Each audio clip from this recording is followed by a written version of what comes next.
Assalamualaikum warahmatullahi wabarakatuh. Perkenalkan, nama saya Muhammad Rizwan dari Prodi Pendidikan Sejarah kelas 23B. Pada video kali ini, saya akan menjelaskan yang pertama tentang latar belakang masuknya bangsa Eropa ke Indonesia. Ada beberapa faktor yang menyebabkan bangsa Eropa datang ke Indonesia. Yang pertama, yaitu keruntuhan kota Konstantinopel. Pada tahun 1453, terjadinya sebuah konflik antara Kesultanan Utsmani dengan Kekaisaran Bizantium atau kita kenal sebagai Romawi Timur. Hal ini atau peperangan ini dimenangkan oleh Kesultanan Utsmani, sehingga Kesultanan Utsmani ini membuat beberapa kebijakan baru yang mengakibatkan para pedagang-pedagang dari negara-negara Eropa itu sulit untuk melakukan perdagangan di kota Konstantinopel. Karena kota Konstantinopel ini merupakan penghubung antara pedagang-pedagang dari negara-negara Eropa dengan negara-negara Asia Timur seperti Cina dan sebagainya. Yang mana komoditas dagang yang paling utama di Konstantinopel ini ialah rempah-rempah.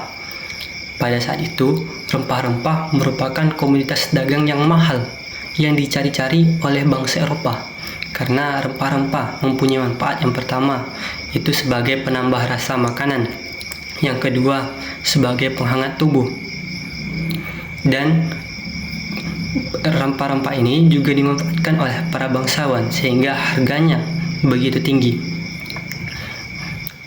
Sehingga ketika kebijakan yang dibuat oleh Kesultanan Utsmani ini membuat bangsa Eropa berpikir untuk mencari sumber dari rempah-rempah tersebut.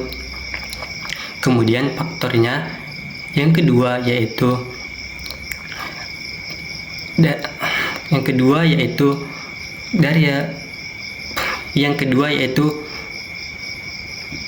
bangsa Eropa dari zaman kegelapan ke zaman Renaissance atau zaman pencerahan. Setelah dari perang salib, bangsa-bangsa Eropa ini membuat sebuah teknologi atau sebuah revolusi di dalam industri seperti navigasi, peta, dan sebagainya. Hal ini membuat bangsa Eropa tambah yakin untuk menjelajahi belahan bumi.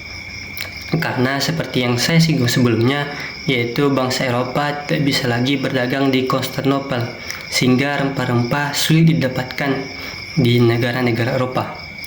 Sehingga maka muncullah alasan bagi bangsa Eropa untuk menjelajahi sampai ke Nusantara. Hal ini juga didukung oleh sebuah teori dari Galileo Galilei yang menyebutkan bahwa bumi itu bulat. Dan yang ketiga yaitu faktor-faktor yang menyebabkan bangsa Eropa datang ke Indonesia ialah semangat 3G. 3G ialah glory, gold, dan gospel. Yang pertama glory. Pada masa itu, banyak bangsa Eropa bersaing untuk menentukan siapa yang paling kuat, siapa yang paling sejahtera, dan siapa yang paling makmur dengan banyaknya wilayah jajahan. Sehingga banyak bangsa-bangsa Eropa itu datang ke Asia untuk menjajah dan mengeksploitasi sumber daya alam yang ada di sana. Yang kedua yaitu gold, kekayaan. Seperti yang saya singgung sebelumnya, di negara Nusantara ada sebuah komoditas dagang yaitu rempah-rempah yang hanya bisa didapatkan di Nusantara, yang mana rempah-rempah ini sangat mahal dan tinggi harganya di Eropa. Sehingga misi para pelaut Belanda ini untuk datang ke seberang dunia itu hanya untuk mencari rempah-rempah. Dan yang terakhir yaitu gospel. Bukan hanya untuk mencari kekayaan, bukan hanya untuk mencari ketenaran, namun bangsa Eropa juga memiliki sebuah misi, yaitu misi misionaris, yaitu untuk menyebarkan agama Katolik. Sehingga seperti yang kita tahu, agama Katolik juga berkembang di Indonesia akibat penjajahan dari bangsa-bangsa Eropa. Baiklah, saya akan menjelaskan penjelasan kedua, yaitu tentang politik etis. Setelah saya jelaskan tentang latar belakang masuknya bangsa Eropa ke Indonesia, maka pada abad ke-18 muncullah sebuah pemikiran baru, yaitu tentang politik etis.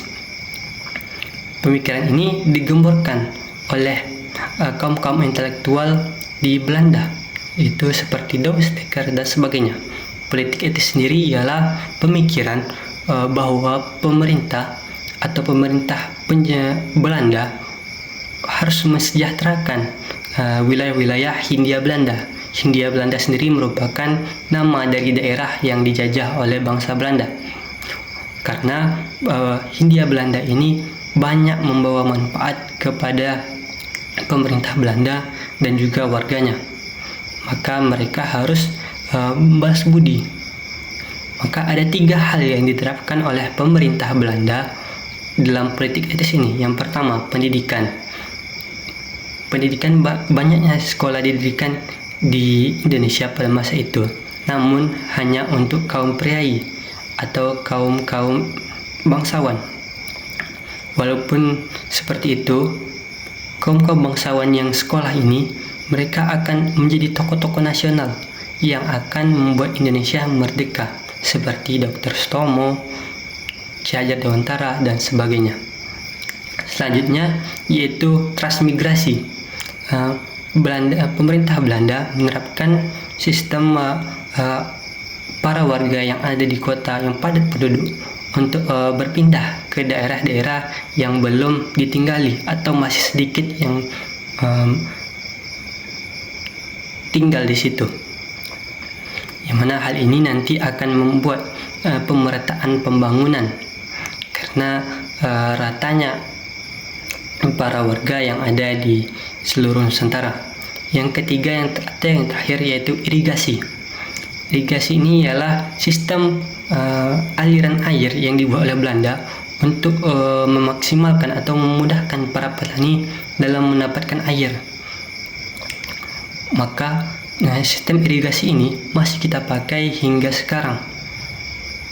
Namun walaupun kebijakan ini sangat bagus dan bermanfaat bagi bangsa Indonesia, tapi hal ini juga membawa ada kepentingan pemerintah Belanda seperti pendidikan tadi cuma hanya dibolehkan oleh kaum bangsawan, yang mengakibatkan bahwa pemerintah Belanda hanya membutuhkan yaitu pegawai-pegawai yang bisa membaca dan menulis. Mereka tidak serius untuk mencerdaskan negara-negara jajahannya. Dan yang selanjutnya, penjelasan yang ketiga ialah pendidikan masa kolonial. Seperti yang saya bilang tadi, pada politik etis terdapat 3 kebijakan, yang salah satunya pendidikan. Pendidikan pada masa kolonial itu sangat terbatas hanya untuk kaum priai atau kaum bangsawan, yang mana hal ini mengakibatkan tidak meratanya pendidikan yang ada di Indonesia, sehingga banyak bangsa Indonesia belum sadar akan hal ini. Namun kaum bangsawan yang bersekolah tadi itu mulai sadar bahwa mereka ini sedang dijajah, bahwa bangsa Belanda ini penjajah, sehingga muncullah semangat nasionalis yang mengakibatkan Indonesia akan merdeka. Hal ini dibuktikan dengan didirikannya organisasi Budi Utomo yang didirikan oleh Dr. Sutomo dan Wahidin Sudiro. Kemudian penjelasan yang keempat yaitu tentang semangat nasionalisme. Seperti yang saya bilang tadi, bahwa pendidikan membawa semangat nasionalisme atau kesadaran bahwa mereka sedang dijajah. Maka nasionalisme ini itu sangat berkaitan dengan politik etis, terutama di dalam kebijakan pendidikan. Nasionalisme ini terjadi karena beberapa hal. Yang pertama, rasa senasib atau perjuangan yang gagal, karena seperti kita tahu, sebelum adanya semangat nasionalisme, perjuangan itu hanya dalam bentuk kedaerahan, sehingga perjuangannya hanya dalam skala kecil. yang mana hal ini tidak akan membahayakan para penjajah, yang mana itu malah menguntungkan para penjajah. Oleh karena itu, muncullah sebuah pemikiran untuk bersatu dan melawan penjajah yang mengeksploitasi sumber daya alam Indonesia. Yang kedua yaitu seperti yang saya bilang tadi, pendidikan.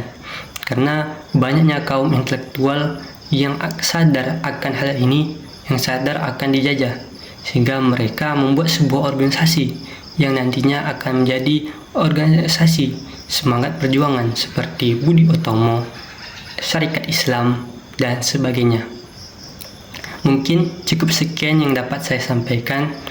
Kalau ada kata-kata yang kurang dan salah, mohon dimaafkan. Lebih dan kurang saya mohon maaf. Assalamualaikum warahmatullahi wabarakatuh.